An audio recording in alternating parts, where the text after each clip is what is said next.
Okay. You're good? Okay. All right. All yours. It's ready to go. Excellent. Sorry. Thank you. Thank you, Christopher, for the introduction. Thank you, everyone. Can I first start by acknowledging the traditional custodians and owners of this land, the Noongar Whadjuk people, that we gather on here today, and pay my respects to the elders past, present, and our future leaders.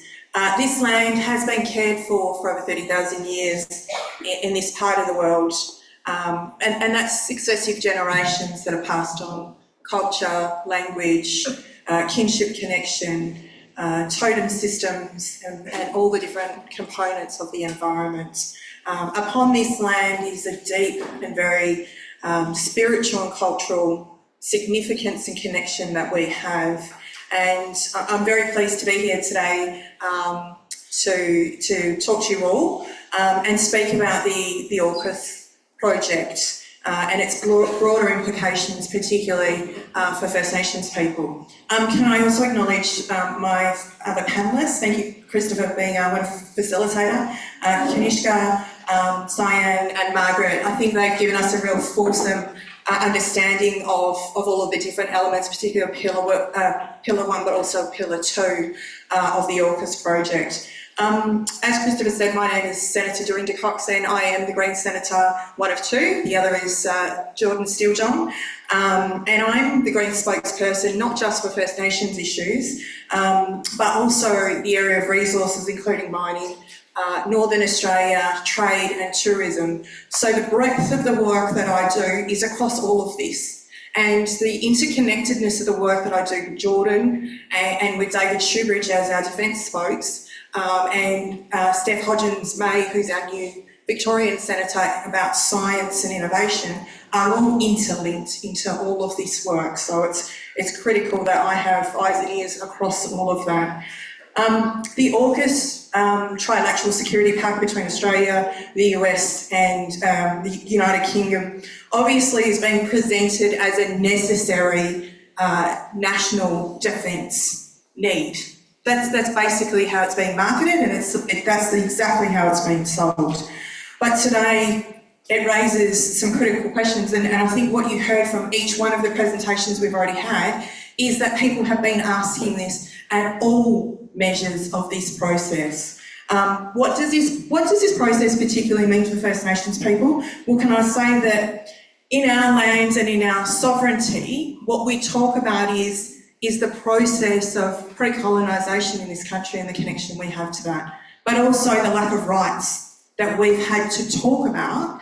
And I think in Margaret's final slide there, you saw her reference to the UN Declaration on the Rights of Indigenous People and how important that is, and how important it was in December last year that this federal Labor government voted down the UN Declaration of the Rights of Indigenous People after running a voice referendum in this country, denied us the rights of UNDRIP to be enshrined in domestic legislation. Now that is the speaking through both sides of their mouths in this parliament, and absolutely why we are continuing to pursue them for their accountability on this. Now it's both as a First Nations person but also as the portfolio holders of each one of those 5 areas that I represent, it's absolutely incumbent on me, and I am responsible to look at all the dimensions of the military precinct that is being forced upon us. Now, can I tell you, in my visits to Northern Australia, into remote communities, the sheer presence of the US Marines, the defence establishment that is already there is just overwhelming. It's overwhelming for First Nations people who don't even have English as their first language. So they are having this forced upon them in a way that is absolutely going to have maximum impact for our communities already, but also for all of us that live here in Western Australia. I was privileged to attend the HMAS Stirling alongside Jordan and David earlier this year for a site visit. And can I tell you, when we raised some of the questions around housing and how are we going to house all these people, where are we going to put them all, and the issues of nuclear waste, these were some of the things that even the ADF right now don't have. some of the answers for us that we are putting in front of them. So it is particularly alarming and concerning when we talk about nuclear submarines and their presence. And I love that Margaret actually brought that map for you to all visually see what that might look like. And the fact that this is a national security target.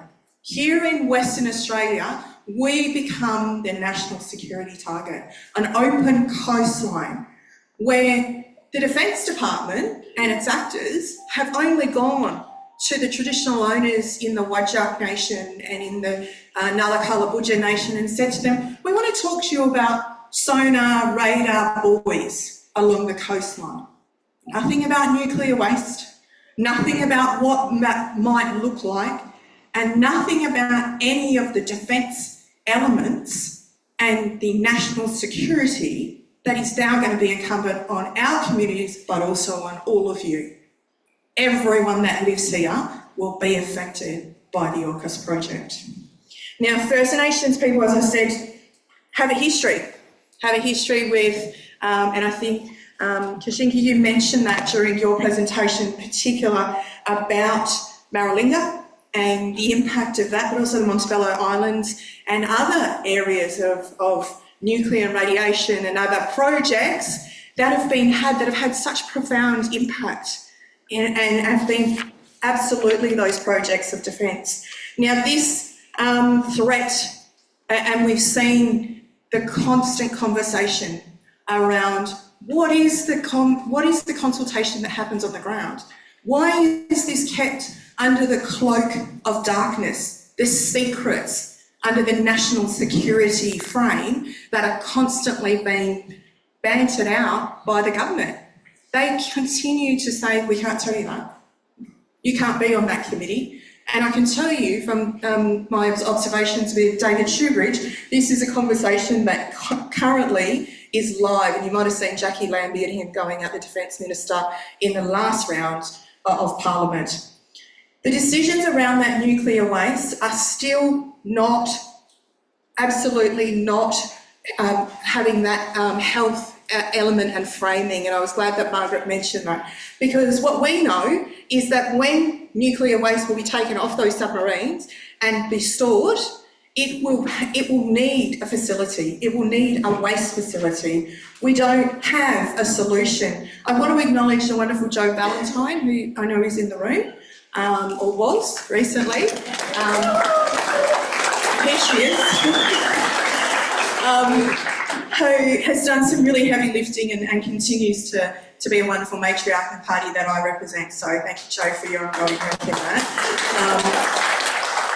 But we know the potential storage of this nuclear waste and that whole strategic advantage to Australia is not considering the full life cycle of those materials. It is not considering any of that. So it's a really important factor for us to make sure that we hold on to. The Australian government have a particularly poor track record already when it comes to managing radioactive waste.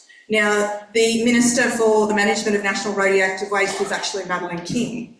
So, you know, the little vial that went missing in the Pilbara earlier last year and created absolute havoc is the role of that minister. The minister who's also, that's her electorate where HMAS Stirling sits. You know, that this is all intertwined in the decision making and the conversations that are happening. So we know that there are potential sites that have been in the conversations that we've had at Senate estimates, and where we keep probing the government and saying, where are these sites potentially going to be? Where are you going to dump some of this waste?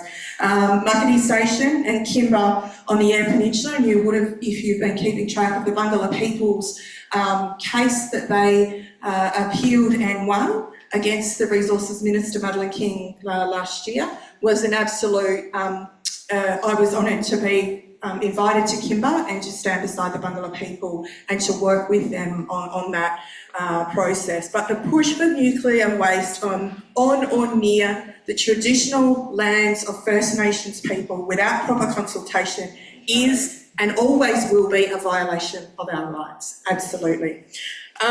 We continue to see intergenerational impact also of all of that. And our children are now being forced out into the front line to absolutely be at protests and rallies and to talk about this because we know the impact. We know the story. We know the lack of regulation on behalf of the governments who say they care for us, and they do not. And they will continue to wheel themselves around any responsibility for any of that. And it will affect all of the future generations for all of us. What I want to say also is that the state capture that exists for this, the universities, the institutions, the defence operatives and actors that you saw, as somebody said in their presentation, I think it was Diane, the actors that you can go onto any of those university websites and hear and see them participating in that, them talking about the defence establishment, them taking money to be the actors in that space. And they're the things that we have to identify and we have to continue to call out because the state capture is real. What I also want to say is that this speaks volumes to also the decision making. The lobbyists that continue to come in and that are acting on behalf of the defence industry and other actors in this space is unbelievable. And we saw that at Disrupt Land Forces, the sheer pressure that was being put on the government to stop those protests in Melbourne and the way that those protesters were being painted. It absolutely is critical that we continue to fight for those rights to protest, but in a peaceful way, in a just and sustainable world, because that's exactly what this forum stands for, but also what First Nations people in this country and my people have been fighting for such a long time. The increased militarisation of our region is real.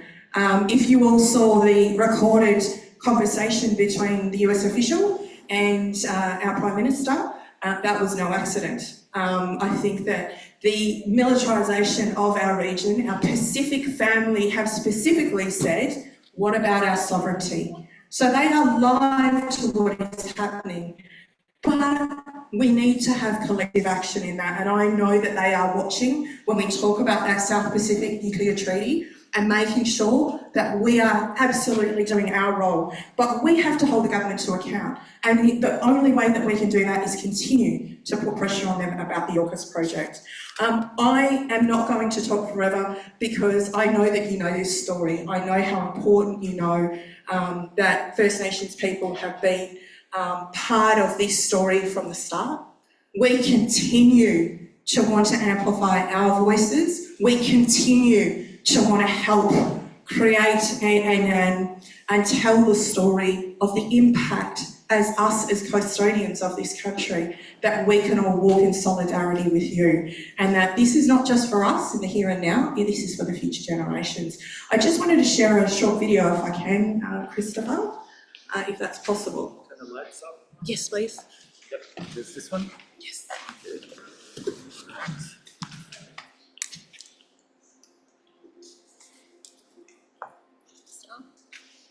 Yep.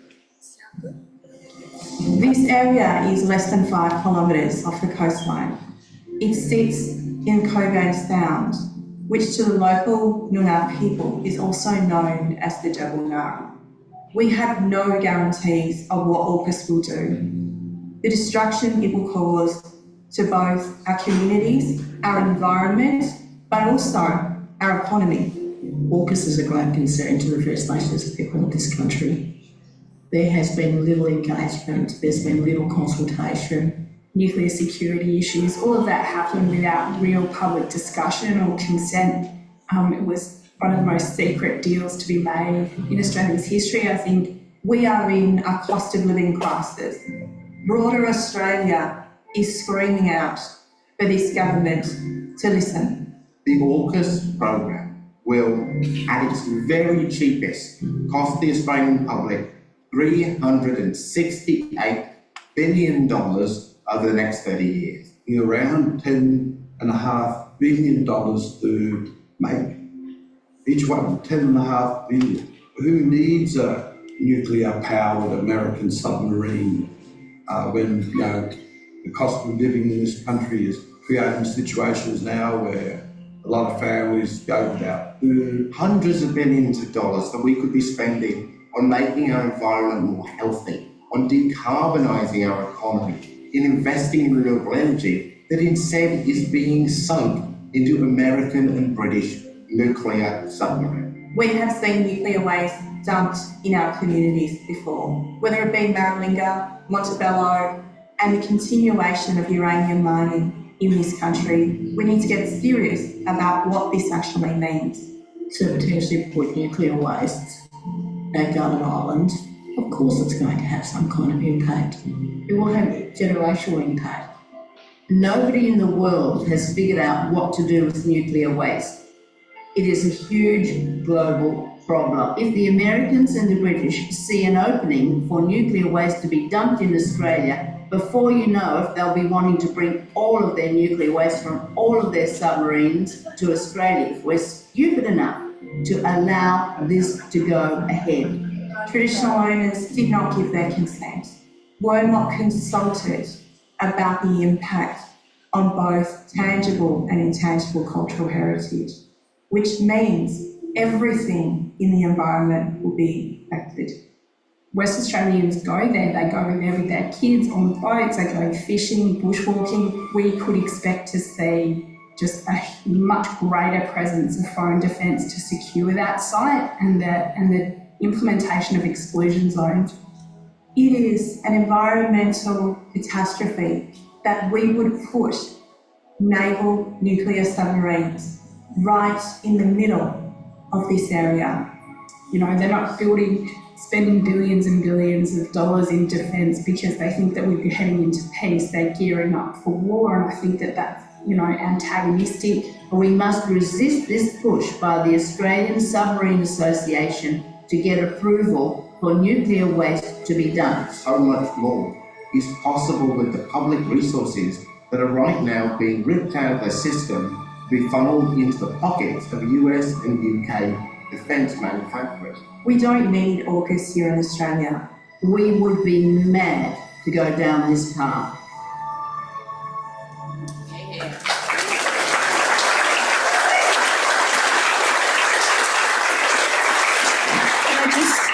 Follow up on that, Chris, just quickly show you some of the maps of some of that area when I talked about heritage. Yes, so this is an ancient river channel that exists near Garden Island, or Meandup is the traditional name for this area. These are the archaeological maps that we've sourced. So there's an ancient river channel that would open up if there was nuclear waste that was stored in this area. We've done some of that satellite work that enables us to see the camping areas, the artefact finds, and all of the significant areas that are connected to our dreaming stories and our totem systems in this area. So thank you for allowing me to speak, and can I thank all the people that participated in the video as well to share that story. Thank you very much, Dorinda. We're out of time, but we'd like to say